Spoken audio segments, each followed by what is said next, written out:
Hai, Assalamualaikum and salam sejahtera. Okay, so now we go to our new chapter, which is the Uranus and Neptune. Okay, so in this chapter, we will learn about the discoveries of the Uranus and Neptune, orbiter and the physical properties, the atmosphere for both planets, the atmosphere and the internal structure, the moon system, and also the rings of the outermost Jovian planets. Okay, for the introduction. Okay, we have this Uranus and Neptune. These two outermost planets unknown to the ancient world, discovered by the telescopic observation, okay, and also discovered with the help of improved technology and the mathematical modeling, and also have similar bulk properties, okay, are the smallest and the least massive of the four Jovian planets, and also the atmospheric composition, moons and rings differ significantly from their larger Jovian cousins. Okay, we go one by one. The first one is Uranus, was discovered by the British astronomer named William, okay, and appeared as a disk in Herschel's 6-inch telescope. Okay, Herschel was engaged in charting the faint stars in the sky when he came across an odd-looking object that he described as a curious nebulous star or comet. Okay, Herschel wanted to name it Sidus Georgium after King George III of England. And then the Johann Boyd suggested the tradition of using names for Greco-Roman mythology, naming it Uranus, the father of Saturn. So the Uranus is barely visible to the naked eye. Okay, looks like a faint star. It has a maximum angular diameter of 4.1 inch at opposition. And appears hardly more than a tiny pale greenish disk. Okay, that is for Uranus, and then we go for Neptune. So after Uranus discovery, a small discrepancy between its predicted position and where it was observed was found, implying that unknown body must be exerting a gravitational force on it. So, John Adams, British astronomer, and French mathematician Rubien both found the same solution for the new planet's mass and orbit. So, they started a race to seek for the new planet, and German astronomer Johann Galle found within 2 degrees away from the predicted position using a telescope from the Berlin Observatory. So the new planet was named Neptune. Okay, as we can see maybe in this figure. Okay, Adam and Leverrier are jointly credited with its discovery, with the orbiter 163.7 years, and Neptune complete its first revolution since discovery in 2010.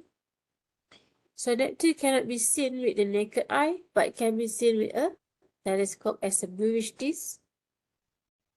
And has two moons, Triton and Nereid, can be seen too.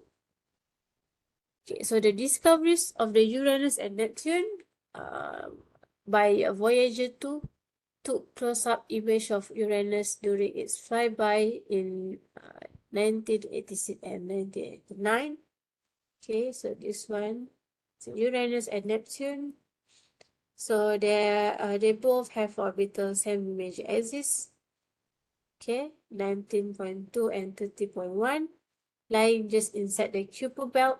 Okay, so their radius is this, and masses 14.5 and 17.1. So densities is 1300 and 1600 respectively. And Uranus has a short rotation period, 17.2 hours, based on the period of radio signal from Uranus magnetosphere. And Uranus atmosphere rotates faster at the poles than near the equator. Okay, so this is the Uranus axis of rotation is 98 degrees from the perpendicular, so it has retrograde rotation. And at the same time, it's north pole points directly at the sun.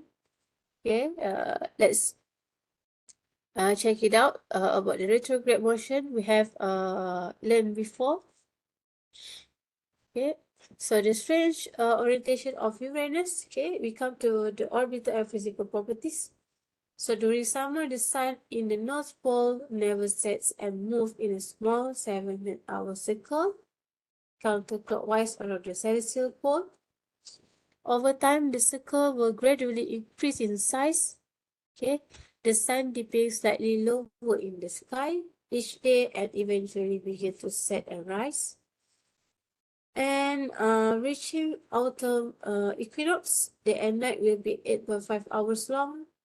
Okay, so for the equinox season will be longest day and night. Okay, it's similar period of time for day and night. Okay, but not for the other season. Okay, so the winter arrives, the northern hemisphere will be continuous darkness. And if observed from Uranus equator, summer and winter would be almost equally cold seasons, with the sun never rising far above the horizon. So about the glancing collision between the planet and another body. Okay, so the current suggestion is that the shift in the planet's axis occurred as a result of two or more smaller and extremely rare impacts gentle enough to allow the moons to retain their orbits. And the average rotation period of Neptune atmosphere is 17.3 hours. The magnetic field of Neptune rotates once every 60.1 hours. And the inclination is 29.6 to align perpendicular to the planet's orbital plane. Okay, about the atmosphere composition. So the atmosphere composition of both Neptune and Uranus are 84% hydrogen, 14 helium, and 2% methane. Moving outward from the sun, the more distant planets have steadily decreasing amounts of ammonia and relatively greater amount of methane. So the reason for this variation is temperature. Since ammonia gas freezes about -203, which is warmer than the cloud top temperature of Uranus -215 and Neptune -214. So the blue coloration for Uranus and Neptune are largely responsible because of the amount of methane. Since methane absorb long wavelength red light quite efficiently. So the higher the methane concentration, the bluer the planet. Okay, about the weather. The infrared image are needed to study Uranus atmosphere. Okay, as a blue-green is clear atmospheric region. Yellow-gray, sunlight reflecting from higher cloud layers, and orange-red is very high clouds. So Uranian clouds are made up of ice crystal, okay, formed in the planet's cold upper atmosphere. So Uranus has low surface temperature and lacks a significant internal heat source, so its clouds are found only at low lying and warmer levels. The molten structure near the North Pole may be a polar vortex, and the Uranus and atmospheric clouds and flow patterns move around the planet in the same sense as the planet rotation, with wind speed 200 to 500 km per hour. Okay, so the Neptune clouds and band structure are much more easily seen and in fact has a slightly warmer upper atmosphere than that of Uranus. So Neptune has internal energy source. It radiates 2.7 times more heat than it receives from the sun. The Neptune's internal may be energy left over from its formation, the excess methane helping to insulate the planet to maintain its high internal temperature. And the rotation period and wind blows at speed more than 1,500 km per hour. Okay, how about the great dark spot here? Okay, if we zoom in this part, so this one, so about the size of the Earth, okay, very huge dark spot located near the equator and has a counter-clockwise flow, okay, with turbulences interacting with zonal flows, okay, east-west direction, and drove updraft to high altitude to form the cirrus clouds.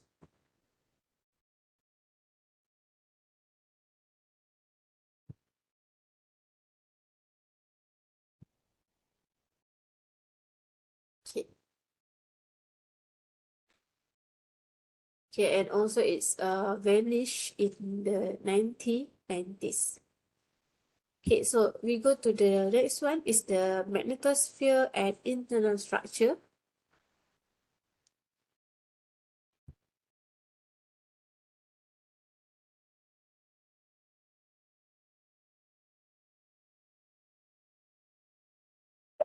Okay.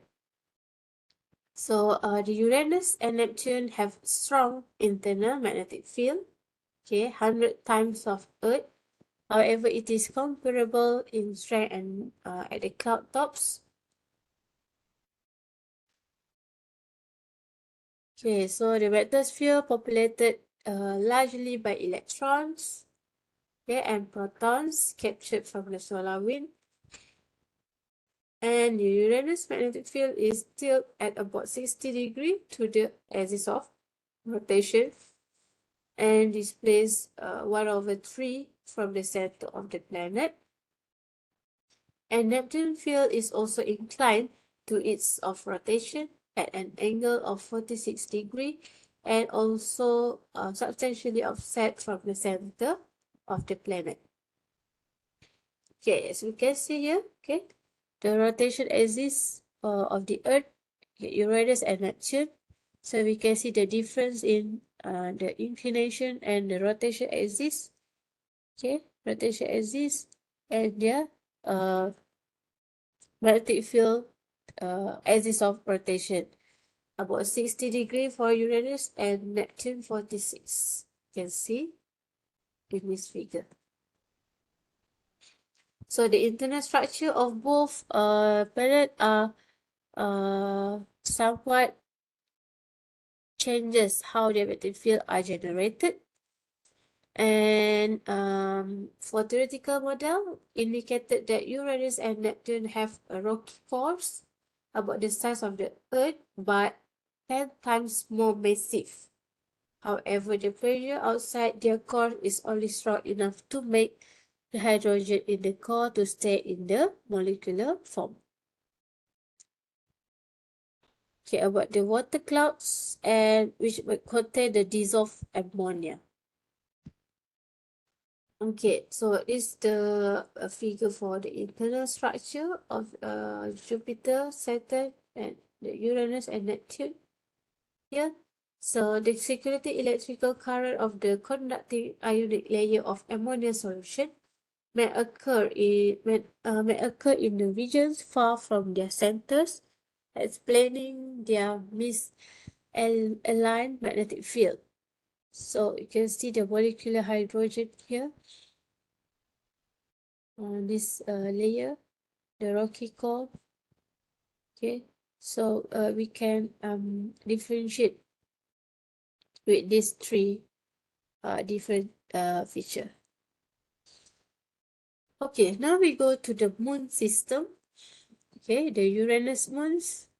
It has 27 moons are known to orbit the Uranus, named after works of William Shakespeare and Alexander Pope. Okay, so Uranus has 5 major moons: Titania, Oberon, okay, Ariel, Umbriel, okay, and Miranda. Okay, so this is the people, okay, the person who discovered it. So many more has their ring system. Okay, so let's see the measurements of Uranus and Neptune. So we can see these 5 moons, and they're different in the characteristic. Okay, this is the list of the Uranus moons, but only 5 is the major one. We have to know, you have to know the major moon of Uranus. Okay, so discovered all remaining moons were discovered by this Voyager 2 image. Okay, and the density is range in this range, so suggesting a composition of ice and rock, and their diameter, okay, for these 5 moons. Okay, so now we can see clearly the size, yeah, the diameter and radius of the moons, okay, the appearance and the feature of each moons. Okay, this one is the Earth's moons, and the 5 other moon is the Uranus moon. Okay, so for Titania and Oberon is heavily cratered, show little indication of geological activity or meteoritic impact, and not very reflective. And it also has a chemical reaction that slowly build up a layer of dark or organic material, and known as the radiation darkening. Okay, the main contributor to the darker coloration of many moons and rings in the outer solar system. Okay, how about the umbral? Umbral is the darkest spots of Uranus and displays little evidence of any past surface activity, has a bright spot about 30 km across. Okay, area is similar in size to Umbriel. It shows sign of resurfacing in places and exhibits surface cracks. For Miranda, displays a wide range of surface terrains. Okay, so this is the Miranda. Have catastrophically disrupted several times. Okay, so we can see this the nuclear structure of this part. Okay. Okay, so now we go to the Neptune moons. Okay, Neptune has 14 non-moons, okay, as of 2018. So only 2 moons orbiting Neptune and can be seen from Earth, okay, which is Triton and Nereid. Okay, so actually has 14 moons, but only 2 is the major one. So the Neptune has no regular moon system. No moons are on roughly circular equatorial prograde orbits. So this is the characteristic of the Triton. Okay, Neptune's largest moon, the 6th largest in the solar system. Okay, this is the diameter and has circular retrograde orbit. And retrograde orbit incline about 20 degrees to Neptune's equatorial plane, and nitrogen atmosphere, okay, 100,000 times thinner than Earth's, and most likely a surface of primarily water ice. Triton's south polar region shows deep ridges at lakes of frozen water, And also it's low temperature produce, okay, an orange color that forms and evaporates over the polar caps. And it shows a lack of cratering but scarred by large fissures, okay, like this. Okay, this is the frozen lake feature here.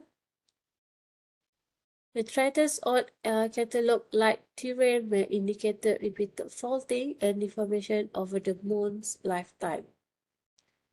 Okay, maybe also has a volcanic activity here.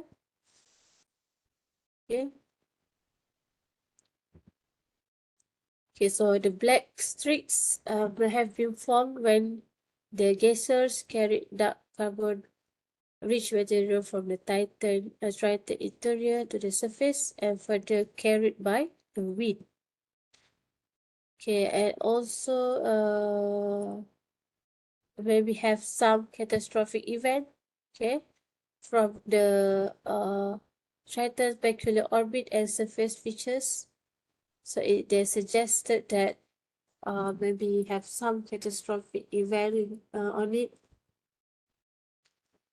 And also Neptune maybe tends to make the moon spiral toward the planet because of the retrograde orbit.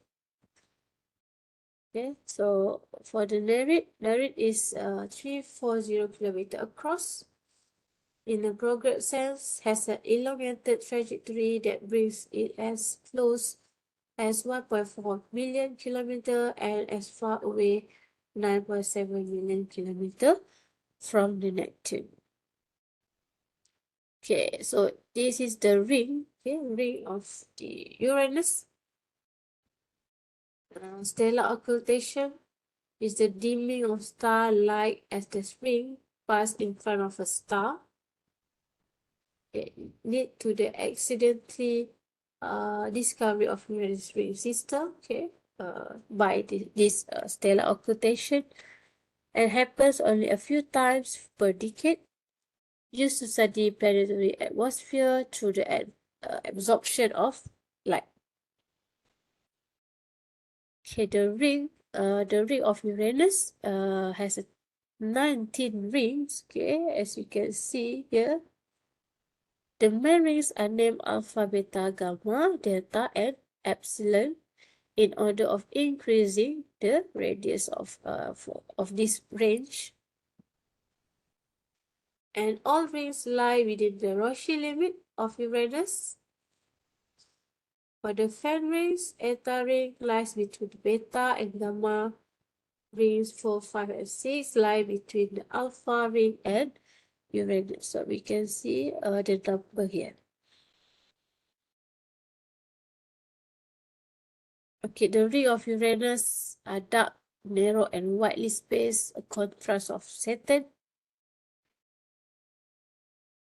Okay, this is the range of the thickness and spacing of the ring. And it also same with the previous one of Saturn. Okay, Uranus also have required a chamfered satellite to keep them from diffusing. For example, they have Cordelia and Ophelia. They are chamfered of the epsilon ring.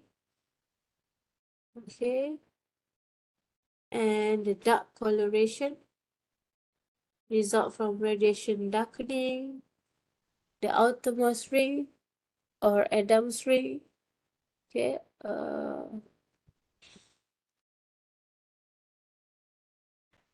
the ring system of jovial planets seems to be relatively short-lived, so their formation must be fairly common event and happened fairly recently. Okay, so that's all for Uranus and Neptune. So in this chapter, we have learned about how both chance and calculation played major roles in the discovery of the outer planets, the similarity and difference between both planets and the interior, also the moon system, and the last one is the ring system of both planets. Okay, that's all. Thank you.